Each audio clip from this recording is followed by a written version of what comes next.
नहीं, किसी को पकड़ के बुला रहे हैं क्या? आप मेरी बात सुनो।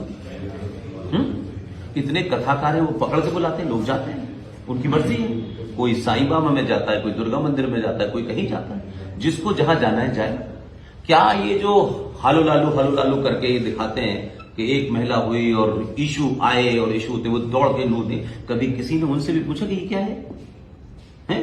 वो जो मस्जिद में ताबीज पानी में डुबा के जावे जमजम में खिला देते हैं, कभी उनसे पूछा साइंटिफिकली? वो शोषण कर रहा है किसी का, पैसा बना रहा है क्या उससे? अगर किसी को किसी की बातचीत से उसकी साइकोलॉजिकल प्रॉब्लम खत्म हो रही है, उसको दुख का उसका निवारण हो गया, उसे शांति मिल रही है, तो बागेश्वर धाम कोई बुरा काम कर रहा है क्या? इस देश का शंकराचार्य जिसे आपने रात के 12 बजे आपने तमिलनाडु में उठा के खींचा, इसलिए कि वो कन्वर्जन को रोक रहा था, तो आपने उसको जेल में आरोप लगाया बलात्कार का, वो मर गया। आप हर उस आदमी के खिलाफ यही षड्यंत्र करते हैं। तो भाई कन्वर्जन तो पूरे देश में है, जिसके लिए सुप्रीम कोर्ट चिंतित है। क्या हिंदू कन्वर्ट कर रहे हैं किसी को? तो जो कन्वर्ट कर रहे हैं उनसे पूछा कि भाई ये होलू लुलू करके जो तुम सुबह से शाम तक आदिवासियों को एक ग्लूकोज का बिस्किट देते हो, एक पेप्सी देते हो, और उसके बाद तुम कन्वर्ट करते हो, तो कम से कम बागेश्वर धाम न किसी को कन्वर्ट कर रहा, न किसी को बुला रहा, न पैसा ले रहा, लेकिन आप आरोप लगा रहे हो।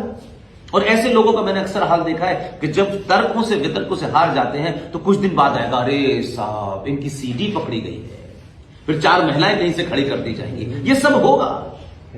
तो बागेश्वर धाम के इस बात के मैं पूरी तरह साथ हूं कि एक आदमी वो माइंड रीडिंग करता है नहीं करता ये मुझे नहीं मतलब है, लेकिन लोग तो जा रहे हैं ना, कोई पढ़े लिखे लोग जा रहे हैं ना, अगर उनको शांति मिलती है तो जाने दो ना।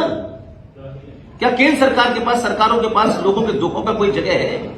लोग अलग अलग तरीके की साइकोलॉजिकल प्रॉब्लम में हैं, अलग अलग डिस्ट्रेस है। अगर किसी को कहीं जाने से लगता है तो रोकते हैं। मैं बहुत सारे मंदिरों में जाता हूं, आज भी सिद्धिपीठ में गया, मुझे अच्छा लगा। इस पे भी कोई रोक लगाएगा भाई? सर गांधी देश के लिए नुकसानदेह थे या फायदेमंद? देखिए ये तो आपने बड़ा सवाल पूछा। गांधी जी राष्ट्रपिता थे, ये भी मुझे पता नहीं कि कैसे राष्ट्रपिता थे, किसने उन्हें राष्ट्रपिता बनाया। इतिहास में हमेशा चर्चा होती है, गांधी पे चर्चा होगी। गांधी जी ने बहुत सारे काम गलत किए।